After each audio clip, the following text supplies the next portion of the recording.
Hey, Gordon Ramsey. Yes. This is what melted cheese on a grilled cheese looks Yeah, looks like. good. Not whatever you call it. Oh, hold on a minute, girl. No, I was in Tasmania. They didn't have grills in Tasmania. Grilled cheese using Asiago and Romano cheese. Okay, maybe I didn't put it in the pan long enough. I was in a rush. To improve on it. So you're going to show me how to do a perfect grilled cheese. Let's go. Which is close enough to Romano.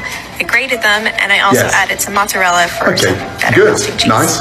Now, in my opinion, Gordon cut his bread too thick, so I cut my bread a bit thinner. Now you complain about my bread too thick. Bread with a lot of butter, but I didn't add any. That's all we had in Tasmania. Thick slices of bread. Now, Gordon also added some kimchi to his, so I added some to mine as well. And spoiler alert, it overpowered the. Oh, come on! You don't like the kimchi either? Instead of cooking mine in a super hot pan, go on. What did you do? Burning my bread. I cooked mine over medium-low heat. Of course you did. Side. Then when I flipped it, it was 10 minutes. Girl, I have 10 minutes each side. That's 20 minutes for grilled cheese. Show me. But just call me next time. Tell you what, then, it looks good. Okay.